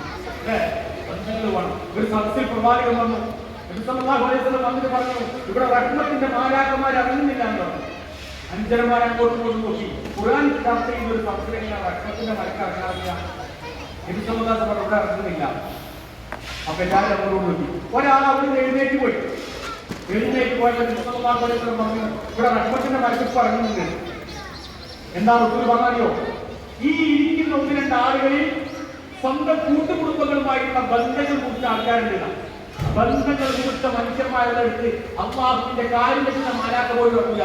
നിങ്ങളുടെ കൂട്ടത്തിൽ ഏറ്റവും ഇഷ്ടപ്പെട്ട കുടുംബക്കാരുമായിട്ട് ബന്ധം കുറിച്ച ആൾക്കാരെ കണ്ടെങ്കിൽ വലിയ പ്രശ്നമാണ് സംശയം.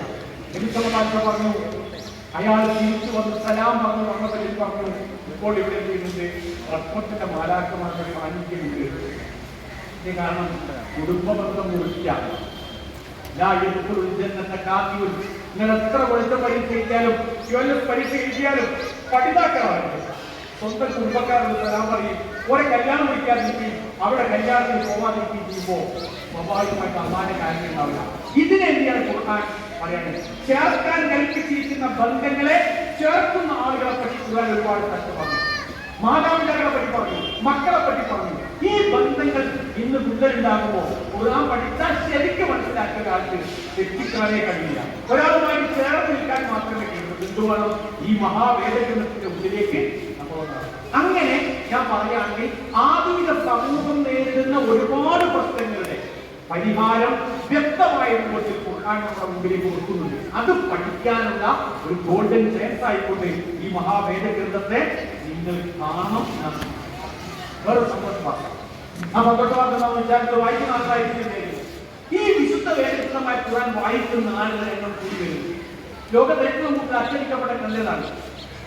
ഇതാണ് ലോകത്തെ ഏറ്റവും കൂടുതൽ അച്ചടിക്കപ്പെട്ട ഗ്രന്ഥം. അല്ല, ബൈബിളാണ്. ഏറ്റവും കൂടുതൽ അച്ചടിക്കപ്പെട്ട ഗ്രന്ഥം ബൈബിളാണെന്ന് പറയുന്നത്. അപ്പൊ പുറത്തു മാറ്റം. ഏറ്റവും കൂടുതൽ അച്ചടിക്കപ്പെട്ട ഗ്രന്ഥം ബൈബിളാണെങ്കിലും ലോകത്തെ ഏറ്റവും കൂടുതൽ ആളുകൾ വായിക്കുന്ന ഗ്രന്ഥം വിശുദ്ധ ഖുർആൻ. 2010 മുതൽ 2020 വരെ ഫ്യൂ റിസർച്ച് എന്ന് പറഞ്ഞൊരു സംഘടന അവരെ ലേറ്റസ്റ്റ് ആയിട്ടുള്ള ഒരു കണക്ക് വന്നു. ഏതാണ്ട് 85,000 ആളുകളിൽ നടത്തിയ സർവേ, 140 രാജ്യങ്ങളിൽ നടത്തിയ സർവേ. ഈ സർവേയിൽ ഇസ്ലാമിന്റെ വളർച്ചയും ഖുർആനിന്റെ മുന്നേറ്റത്തെ പറ്റി പറയുന്നു. അതിൽ പാശ്ചാത്യ രാജ്യങ്ങളിൽ അമേരിക്ക പോലെയുള്ള രാജ്യങ്ങളിലെ ഇസ്ലാമിന്റെ വളർച്ചയെ സംബന്ധിച്ച് പറയുന്നു. ക്രൈസ്തവ ദർശനത്തിന്റെ താഴോട്ടുള്ള 1.8 മുതൽ 20% വരെ ക്രൈസ്തവ വിശ്വാസികളായിരുന്ന ആളുകൾ തെറ്റാൻ താഴോട്ട് നിൽക്കുക. വെളിച്ചത്തിന്റെ ഗ്രന്ഥത്തിലേക്ക് ആളുകൾ കൂടി വരും. ഖുർആൻ എന്ന് പറഞ്ഞ പത്തിനകത്ത് വായിക്കപ്പെടേണ്ടതാണ്. ഏറ്റവും കൂടുതൽ ആളുകൾ വായിക്കുന്ന ഒരു ഗ്രന്ഥം. ഈ ഗ്രന്ഥം വായിക്കുകയും പഠിക്കുകയും ആളുകളെണ്ണം ഡെയിലി. അടുത്ത കാലം ഇസ്ലാമിലേക്ക് ഒരു സിനിമ നടന്നു. അത് വായിച്ചറിയില്ല. ഗൂഗിളിൽ മോണിക്ക അവരെ ഗൂഗിളിൽ സെർച്ച് ചെയ്യുമ്പോൾ കാണാൻ വൾഗറായിരിക്കുന്ന ഡ്രസ്സാണ് അവർ ധരിക്കുക. ഇപ്പൊ ഗൂഗിളിലൊക്കെ അവർ 10-60 നല്ല ഗ്രാൻഡ് സിനിമ എടുത്തിട്ടുണ്ട്. 10-60 സിനിമകൾ എടുത്തിട്ടുണ്ട്. ഈ സിനിമയെല്ലാം നല്ല ഓടി കിട്ടും. അവർക്ക് വളരെ യാദൃശ്ചികമായിട്ട് ഖുർആനിന്റെ ഒരു ആയത്ത് കേൾക്കണം പ്രൗഢിപ്പിക്കും. ഏതായത്തെന്നറിയോ? നിങ്ങൾ ഞാൻ വിചാരിച്ച ആയത്തൊന്നല്ല, ഇത്രയോ ബഹുമാനസ്സലാമി കബലിക്കൊന്നല്ല. അവർ കേട്ട ആയത്ത്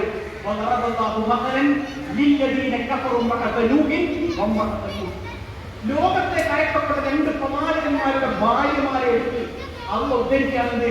അവർ നാളെ നരകത്തിലേക്ക് പ്രവേശിക്കേണ്ട ആളുകളാണ്. ഇത് അത്ഭുതമായിട്ട്. എന്നിട്ട് കൊടിയ അക്രമിയായിരിക്കുന്ന ഭീകരവാദിയായിരിക്കുന്ന ഫിർഔന്റെ ഭാര്യ ഈ സഹോദരി പഠിക്കാൻ തുടങ്ങിയെന്നറിയോ? വിശുദ്ധ വേദഗ്രന്ഥമായ ഖുർആൻ എന്ന് പറഞ്ഞാൽ അത് വ്യക്തികളെക്കാൾ വലുത് വിശ്വാസത്തിനും സംസ്കാരത്തിനുമാണെന്ന് എനിക്ക് ബോധ്യായി. അത് വ്യക്തികളെ ജയിച്ച മുകളല്ല. നിങ്ങൾ പ്രിയപ്പെട്ടവരെ വരുന്നു, നിങ്ങൾ SIS പഠിക്കുന്നു, നിങ്ങളുടെ മക്കൾക്ക് ഖുർആനെ പറ്റി ഒന്നും അറിയില്ല, ഒരു കാര്യമില്ല. നിങ്ങളുടെ മക്കളായതുകൊണ്ട് മാത്രം അവർക്ക് നാളെ സ്വർഗ്ഗത്തിൽ പോകാൻ കഴിയില്ല.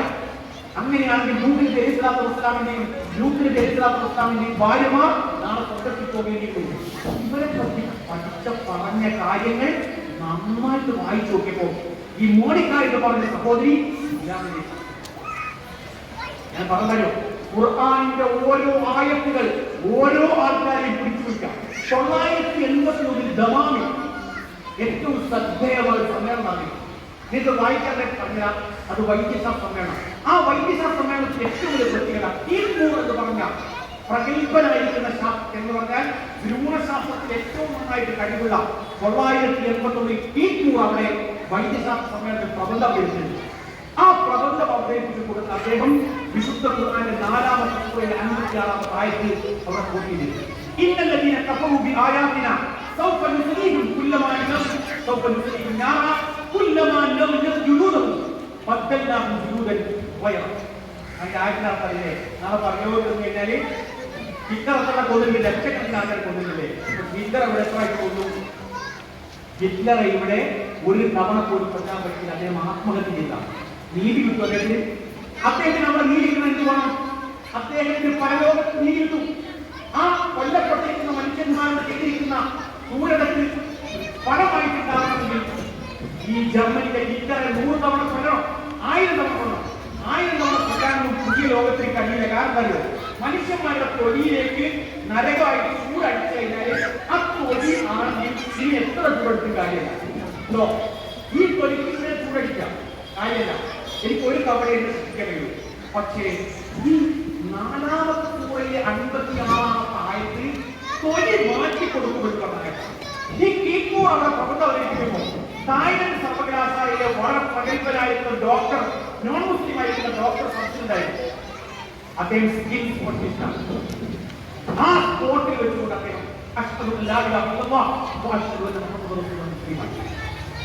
അദ്ദേഹം അദ്ദേഹത്തിന്റെ ജീവിതാനുഭവം പറയുന്നു. ഇത് ഞാൻ പറയുന്നത് ഇതൊരു 10-20 ഉദാഹരണം ഞാൻ പറയുന്നത് ന്യൂജന്റെ മുന്നിൽ ഇരിക്കുന്നു. ഒരുപക്ഷെ MBBS എടുക്കാൻ സാധ്യതയുള്ള, പ്രപഞ്ചത്തെ പറ്റി പഠിക്കാൻ സാധ്യതയുള്ള ശാസ്ത്രജ്ഞനായിട്ടുള്ള കുട്ടികളുണ്ടാവും. നിങ്ങൾ ഖുർആനെ പറ്റി വായിക്കുമ്പോൾ സാധാരണ കേട്ട അൽഹംദുലില്ലാഹി റബ്ബിൽ ആലമീൻ മാത്രം ഒതുക്കരുത്. ഇതൊരു ഓപ്പൺ യൂണിവേഴ്സിറ്റിയാണെന്ന് മനസ്സിലാക്കി പഠിക്കാൻ ഒരു ഫ്രഞ്ച് സംസ്കൃത ഗവേഷകൻ കടലിലാണ് ഗവേഷണം. കടലിൽ ഗവേഷണം നടത്തുന്ന സമയത്ത് അദ്ദേഹം വലത്തെ കൈയിൽ ശുദ്ധജലം കുറിച്ച് നിന്ന സ്ഥലത്ത് ഇടത്തെ കൈയിൽ ഉപ്പുജലം. ഇതിന് അത്ഭുതമായി ഒരുപാട് ആൾക്കാർ ചോദിച്ചു, ഇതെന്ത് പ്രതിഭാസമാണ്? ഞാൻ നിന്ന സ്ഥലത്ത് ഒരൊന്നുമില്ല. വലത്തെ കാലിന്റെ ഭാഗത്ത് ശുദ്ധജലവും ഇടത്തെ കാലിന്റെ ഭാഗത്ത് ഉപ്പുജലവും ഉണ്ടാവും പാടുന്നത് ഒരേ സ്ഥലത്ത്. വലിയ ഭിത്തി കെട്ടി ഡിവൈഡ് ചെയ്തിട്ടുണ്ടെങ്കിൽ പറയാം നിന്ന സ്ഥലത്താണ്. അദ്ദേഹം ഒരുപാട് ആൾക്കാർ ചോദിച്ചു. ഒരുപാട് ആൾക്കാർ ചോദിച്ചപ്പോൾ അദ്ദേഹത്തിന് വ്യക്തികൾ പറയില്ല. പക്ഷെ തുലാൻ പറ്റുന്ന സാധാ മനുഷ്യരോട് ചോദിച്ചു. സാധാ മനുഷ്യർ അദ്ദേഹം സൂറത്തുൽ ഫുർഖാനിലെ ആയത്തോട് കൊടുത്തു. അതായത് ബഹുവല്ലദീ മറജൽ ബഹ്റൈൻ هذا قدر الصراط وهذا ملك الوجاد وجعل بينهما برزخا وحجرا مكسورا. രണ്ട് ജലാശയങ്ങളെ സ്വന്തമായിട്ട് ഒഴുകാൻപ്പെട്ടവനാകുന്ന ഒരു ഭാഗത്ത് കുജലവും ഒരു ഭാഗത്ത് ഇത് പരസ്പരം കൂടിക്കലരാത്ത രൂപത്തിൽ മറയെ ഉണ്ടാക്കിയവനാകുന്ന ഫ്രഞ്ച് സമുദ്ര ഗവേഷകരായി ക്രൈസ്തവ സുഹൃത്തുക്കാരി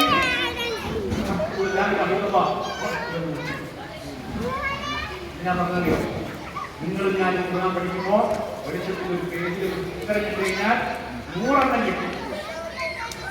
ഒന്നും ഓർക്കാൻ ഞാൻ പഠിക്കുമ്പോൾ തമാശയ്ക്ക് കൊണ്ടുപോയി 198 മാർക്കുള്ളൂ. 2 മാർക്കുമായി വർഷാപ്പിനാൽ ജയിച്ചു പോയി. അത് വലിയ പ്രശ്നം. 98 മാർക്കേ ഉള്ളൂ. പക്ഷെ ആ 98 മാർക്കിന്റെ പരീക്ഷിക്കലാണ് പറയുന്നത്. കാരണം അത് അങ്ങനത്തൊരു പഠനമാണ് ലക്ഷ്യം. നിങ്ങളതൊന്ന് ചിന്തിച്ചുകൊണ്ട് ചെയ്താൽ എത്ര പറയാനുള്ള ഞാൻ പഠിച്ച കാലത്ത് അന്വേഷിച്ചിരിക്കുന്ന ഒരു ഏരിയ എന്റെ ഒരു കുടുംബത്തിൽ അനുഭവിക്കാൻ വേണ്ടി ഒരു ഏരിയ ഞാൻ അന്വേഷിച്ചു. ഒരു 10 പുസ്തകം ഞാൻ റഫർ ചെയ്തു. അതിനിവിടെ 2 ഉദാഹരണം ഞാൻ പറഞ്ഞു. ഖുർആനും ആധുനിക ശാസ്ത്രവും നമ്മൾ വിഷയം ഞാൻ അന്വേഷിച്ചു. ഞെട്ടിപ്പോയി. എഴുതിയിരിക്കുന്ന ഒരു പുസ്തകമുണ്ട്. ആ പുസ്തകത്തിൽ മുഴുവൻ പോയിന്റുകൾ മാത്രമേ മുഴുവൻ പോയിന്റ് മാത്രം. എനിക്ക് നിങ്ങൾ പറയാൻ വെച്ചാൽ ഈ ഖുർആന്റെ പഠനം കൊണ്ട് ആസ്വാദികരമാണ്, മധുരമുള്ളതായി മാറും. ആളുകൾ ഈ മഹാവേദഗ്രന്ഥത്തിലേക്ക് ഞാൻ അമ്മാക്കോട്ട് അപ്പോഴും അമ്മാക്കോട്ട് അപ്പോഴും കേട്ടത് അറിവുണ്ടോ? അമ്മാക്കോട്ട് ഭയങ്കര പണ്ഡിതനാണ് അദ്ദേഹത്തെ. പക്ഷെ നിങ്ങൾ എവിടെയും കേൾക്കുന്നൊന്നും കണ്ടിട്ടാവില്ല. കാരണം അദ്ദേഹം സംസ്ഥാന ഭാരവാഹിയൊന്നുമല്ല, ഒരു സാധാ പണ്ഡിതൻ. പണ്ഡിതത്തിൽ പഠിച്ച പണ്ഡിതൻ 3 വർഷക്കാലം ഞാൻ അദ്ദേഹത്തെ ടീച്ചർ എഴുതുന്നത്. അത്ര പീജിയും കഴിഞ്ഞ് കുത്തുമ തുടങ്ങിയപ്പോൾ 3 കൊല്ലം ടീച്ചറായിരിക്കും. ഞാൻ ഇന്ന് ഇഷ്ടത്തുള്ള സീറ്റ് തെളിയിച്ച ഗവർണറുടെ വിചാരപാലിക്കുന്ന 5 ഞാൻ തൊട്ടടുത്ത അയൽവാസികളെ മുഴുവൻ എല്ലാ വ്യാഴാഴ്ചയും എഴുതുന്നത്.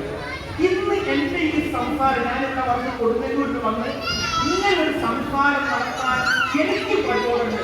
അതല്ലെങ്കിൽ ഖുർആനിന്റെ ആയത്തൊക്കെ പറയുന്ന പ്രശ്നരെ ഒരു സാധാ അർത്ഥവും ഒരാശയവും പറയുന്നതിൽ അർത്ഥമില്ല. ഗംഭീരമായിട്ട് അവതരിപ്പിക്കണമെന്ന് ആര് പറയാം? അമ്മ ഓരോ ചോദ്യങ്ങൾ ചോദിച്ചു. എനിക്ക് എന്നോട് ഒരു ചോദ്യം പറയട്ടെ, ഞാൻ എവിടെയോ പറഞ്ഞു. അദ്ദേഹത്തോട് ചോദിച്ചു യക്സം അന്നമാലും അഹലത എന്ന പദത്തിന്റെ അർത്ഥം എന്ന് പറയാൻ വേണ്ടി പറഞ്ഞു. യക്സം അന്നമാലും നിങ്ങളർത്ഥം പറയും. നിങ്ങളർത്ഥം പറഞ്ഞു എല്ലാം യക്സമോ യക്സമോ അവൻ വിചാരിക്കുന്നു അന്നമാലവും അവരുടെ ശബ്ദത്തിൽ അഖിലതവും അവരുടെ ശാശ്വതനാണ്. ഞാനും അതർത്ഥം പറഞ്ഞു. നിങ്ങളെ അമ്മാക്കൊന്നൊരു വലിയ പ്രത്യേകത. ഒന്ന്, കടലിലെ ഖുർആനിന്റെ പ്രതിഭാസങ്ങളെപ്പെട്ട ഒരു പരാമർശം ആഴത്തിൽ അദ്ദേഹം ഒരു ദിവസം ശ്രദ്ധിച്ചിട്ട് ഞാനൊരു ആർട്സ് ആൻഡ് സയൻസ് കോളേജിൽ അമ്മാക്കോട്ട് അപ്പോഴും എവിടെ അപ്പൊ എന്നോട് പറഞ്ഞത് നിങ്ങൾ ഈ സയൻസിന്റെ വിദഗ്ധന്മാർ മാത്രമൊന്നല്ല വിശദീകരിച്ചത്, ഇത് അറബിക് തഫ്സീറിൽ അങ്ങനെ കാണുന്നത് പല തത്വങ്ങളും അങ്ങനെ ഓരോ സംഗതികളും 8 കാര്യവുമായി ബന്ധപ്പെടുത്താൻ പറഞ്ഞില്ലേ, അതിന് ഉപമിച്ച സംഭവല്ലേ, അത് അദ്ദേഹം വിശദീകരിച്ചു. അങ്ങ് കൂടുതൽ പറഞ്ഞു യക്സവും അന്ന മാലവുമാകുന്നതാണെന്ന ആയത്തിന് പൈസൽ പറഞ്ഞ അർത്ഥം അറിയുന്നു. ഞാൻ പറഞ്ഞു ഞങ്ങളൊക്കെ ദുർബലന്മാരല്ലേ, ഞങ്ങൾ ഇതൊക്കെ ഞങ്ങളുടെ അർത്ഥം പറയുന്നത് ഒരു അർത്ഥം പറഞ്ഞു. ആ അർത്ഥം അതേ പഠിക്കുന്നത് അതിന് അർത്ഥം കഴിഞ്ഞിട്ട് അങ്ങനെ പറയണ്ട. അതൊരു പണ്ഡിത ലോകത്ത് ഒരു ഇത്തിഹാദിന് വേണ്ടി ചിന്തയ്ക്ക് വേണ്ടി അദ്ദേഹം പറഞ്ഞു. നിങ്ങളും ഞാനും സാധാരണക്കാരായ എല്ലാത്തിനും അർത്ഥം പറയാൻ തുടങ്ങി പോകാം. നിങ്ങൾക്ക് അർത്ഥമായി യക്സം അവരിക്കാനും അന്ന തീർച്ചയായും അവനുള്ളതെല്ലാം ലഘുവൻ യാതും അവനുള്ളതെല്ലാം അവനെ എന്തിനാണ് സമ്പത്ത് മാത്രം, സൗന്ദര്യം, അധികാരം, ഇതൊക്കെ അവനെ ശാശ്വതനാക്കുമെന്ന് വിചാരിച്ചു. ഞാൻ അവിടെ ഇരുന്നു. ഞാൻ പറഞ്ഞാൽ ഇതിന്റെ ഒരു 10 ഉദാഹരണം കൂടെ. ഇദ്ദേഹത്തിന്റെ ഈ ചിന്താശകയോട് തോന്നുമ്പോൾ ഒരു വസ്തുത്തെ കബൽ വിശാലമാകട്ടെ. ഞങ്ങൾ 4 വർഷം പോയി 3ാമത്തെ വർഷം കണ്ണിന്റെ കാഴ്ച പോയി. കണ്ണിന്റെ കാഴ്ച പോയി മകനോട് പറഞ്ഞു നിങ്ങൾ ഈ കഴിവ് നിർത്തിയത് ഗ്രന്ഥം വായിക്കില്ല. കണ്ണിന്റെ കാഴ്ച പോയി 1 കൊല്ലം ഞങ്ങൾ പോയി. ആ 1 കൊല്ലമാണ് 3 കൊല്ലത്തേക്കാൾ വലുത്. കാരണം അദ്ദേഹം കൈ പിടിച്ച് കൊണ്ടുപോയിട്ട് ഷെൽഫിന് നേരെ കൈവച്ചിരും ഈ പുസ്തകം പോകുന്നത്. ഇത് വായിച്ചു അങ്ങനെ ഒട്ടനവധി വിജ്ഞാനങ്ങൾ പഠനങ്ങളോട് വലിക്കുന്നതിന് മുമ്പ് എന്നോട് പറഞ്ഞു. എനിക്ക് എന്റെ മോളെപ്പോഴും പറഞ്ഞു, മോളോട് പറഞ്ഞു അമ്മാക്കൊക്കെ അബോധം പോലും ഞാൻ 8ാം ക്ലാസ് പഠിക്കുമ്പോൾ എന്റെ തലയെ കൈ വെച്ച് പറഞ്ഞൊരു പ്രാർത്ഥന വാക്യം എനിക്ക് ഇപ്പോഴും ഞാൻ അമ്മക്ക് സപ്പോർട്ട് അവധി കോളേജിൽ പോകാൻ ബാക്കി വീട്ടിൽ കഴിഞ്ഞു അവരോട് പറഞ്ഞു അമ്മക്ക് സപ്പോർട്ട് പ്രാർത്ഥന അവിടെ കേട്ടോ നമ്മുടെ ലക്ഷണമായിട്ട് പുരാണപ്രശ്നമായിട്ട് നിനക്ക് നല്ലൊരു ഭാവി ഉണ്ടാവും. ആ അമ്മാവ് സപ്പോർട്ട് നീയാവുന്ന തോന്നി മുമ്പ് ഞങ്ങളോട് പറഞ്ഞു നിങ്ങൾ ഈ സംഭാവനയാക്കിക്കണം. എന്ത് സംഭാവന? സാധാ ഒരു ഖുർആൻ പഠനമല്ല, നന്നായിട്ട് ആഴത്തിൽ ഖുർആൻ പഠിപ്പിക്കുന്ന ആളുകളായിട്ടുള്ള മാറും. അന്ന് ഞങ്ങള് വലിയ ആഴത്തിൽ നിങ്ങൾ പഠിക്കുമ്പോൾ അമ്മാങ്കോത്തിന്റെ അന്നത്തെ ഒരു ഉപദേശമാണ് ചെയ്യപ്പെട്ടവരെ ഇന്നും എല്ലാ ഞായറാഴ്ച വെള്ളിദാസിലും എല്ലാവരും 18ാമത്തെ കൊല്ലം നാളെ ആ ക്ലാസ് പോയി അങ്ങനെ പോകാൻ അമ്മാങ്കോട്ടിൽ പഠിക്കുന്നത് പറഞ്ഞാൽ സ്വന്തം കുറെ പൊങ്ങാൻ വേണ്ടി പറഞ്ഞാൽ ഒരു കാര്യം നിങ്ങൾ പറയാം. ഏതായാലും തന്നെ ഖുർആൻ ഉണ്ടാക്കണം. ഈ പഠിക്കാൻ കാര്യം നിങ്ങൾ ഇനിയുള്ള പറഞ്ഞു ചെയ്യണം. അങ്ങനെ പോലെ ഒരു കാര്യം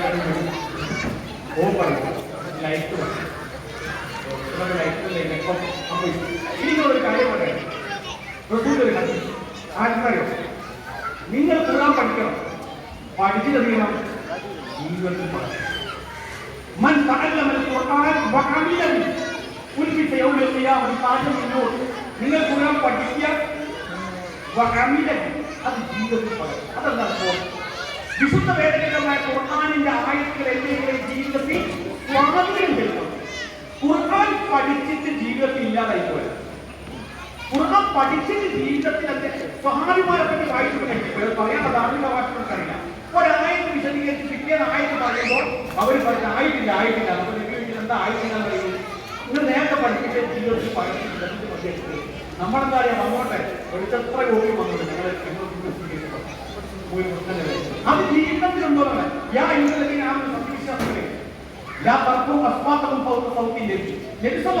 ഒച്ചത്തേക്കാൾ കൂടുതൽ ഒച്ചടരുത്. ഞാൻ ഉറക്കൽ സംസാരിച്ച് പറഞ്ഞില്ലേ മക്കളോട് ഒച്ച സംസാരിക്കുന്നത്. ഈ ആയത്തുകൾ ഞാൻ സുഹൃത്ത് ഗുജറാത്തിലെ ആയത്തല്ലേ അത് കൊടുക്കും.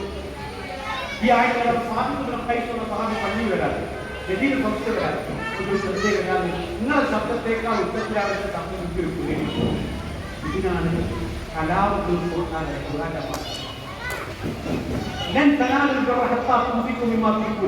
വല്ലതും ചെലവഴിക്കുമ്പോൾ നിങ്ങൾ ഏറ്റവും ഇഷ്ടപ്പെടുന്ന ചെലവഴിക്കണം. നിങ്ങൾ ബിരിയാണി ഉണ്ടാക്കി ദമ്മൊക്കെ റെഡിയാക്കി അടിപൊളി സംഘടിക്കുന്ന അടിപൊളി ഫുഡ് കിട്ടി അവരുടെ അടിപൊളി ഒരു ദമ്മിട്ട് അടിപൊളി ബിരിയാണി ഉണ്ടാക്കി റെഡിയാക്കി 25 ആളുകൾ വരുന്നത് ആരെ മകളെ വീട്ടിൽ ബിരിയാണി സെറ്റായില്ലേ?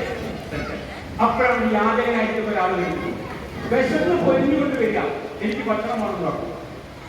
ദമ്മ് പൊട്ടിക്കഴിഞ്ഞാൽ എടുത്ത് കൊടുക്കുന്നത് കുറച്ചൊരു മണി ഉണ്ടാവില്ലേ?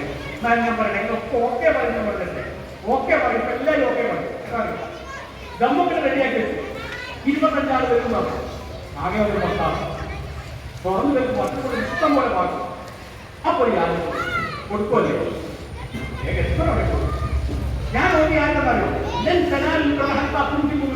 ഏറ്റവും ഇഷ്ടപ്പെട്ട ബിരിയാണി ഭക്ഷണങ്ങൾ അത് കൊടുക്കുന്നതിനാണ് കൂടുതൽ കൂലി. ഈ ആയ പറഞ്ഞപ്പോൾ അബൂതൽ അൻസാരി പുറത്തിറങ്ങി അതിന്റെ ബൈറൂഹ എന്നുള്ള തോട്ടം സാധുവിൽ കാണിക്കും.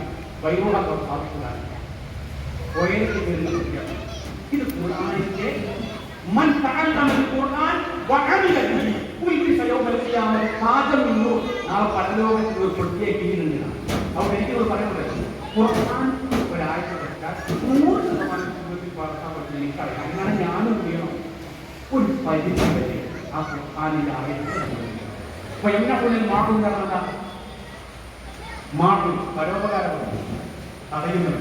എന്റെ വീട്ടിലെ മണ്ണ് തെറ്റിക്കാനുള്ള തരിപ്പം ഒരാൾ വന്നാൽ അത് ഒളിപ്പിച്ചൊക്കെ പാടില്ല. മണ്ണ് തെറ്റിക്കുന്ന എന്താ പറയുക തരിപ്പം പറയാം. അതൊക്കെ എടുത്തു മാറ്റിയത് കാരണം അറിയോ? അതൊക്കെ ആൾക്കാരിങ്ങനെ വരുമെന്ന് കൊടുക്കണ്ട. ഇതൊക്കെ കണ്ണിന് കൊണ്ടിരിക്കും. അതെടുത്ത് പുറത്ത് വെക്കാൻ കഴിയണം. അപ്പൊ എന്നെ വീട്ടിൽ മാറുന്ന എടുത്തോണം. എന്റെ വീട്ടിലെ അതേപോലെ തന്നെ നല്ലൊരു ഗണ്ണുണ്ട്. നിങ്ങളല്ല നിങ്ങൾക്കൊരു ഗണ്ണിന് അവർക്കെടുത്ത് മാറ്റി അക്കൈൻ്റെ കഷ്ടപ്പെട്ട് പോകാനും കൊടുത്താലേ ഒന്നിലും വാങ്ങാതൊക്കെ ഉണ്ടെങ്കിൽ എന്ത് ചെയ്യണം? തക്കാളി കൊടുക്കണം. വെണ്ട കൊടുക്കും.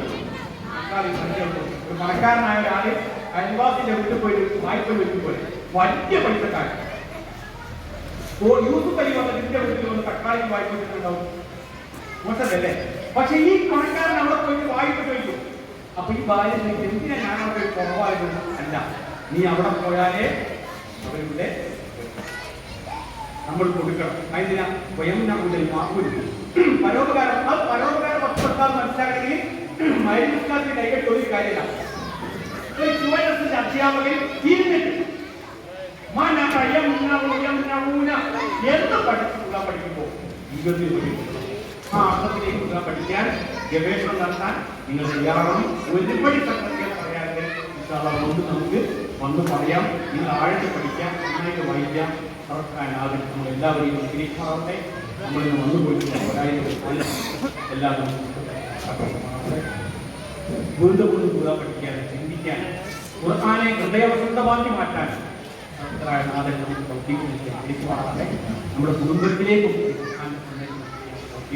ഉറപ്പ് നൽകി അനുഗ്രഹിക്കട്ടെ. നമ്മൾ രോഗികളായിരിക്കും കുറേ ആളുകൾ രോഗികളായിരിക്കുന്ന ആളുകൾ ശിഫം നൽകി അനുഗ്രഹിക്കുന്നതാണ്. വലിയ രോഗങ്ങളിൽ നിന്നും പരീക്ഷണങ്ങളിൽ നിന്നും നിങ്ങളെ നാടാം. മരണപ്പെട്ടു പോലുള്ള മാതാക്കൾ, പിതാക്കൾ, ബന്ധുമിത്രാദികൾ എല്ലാവരെയും ربنا تقبل منا انك سميع العليم وعلينا انك التواب الرحيم ربنا اتنا في الدنيا حسنه وفي عذاب النار امين برحمتك يا ارحم الراحمين واخر دعوانا الحمد لله رب العالمين.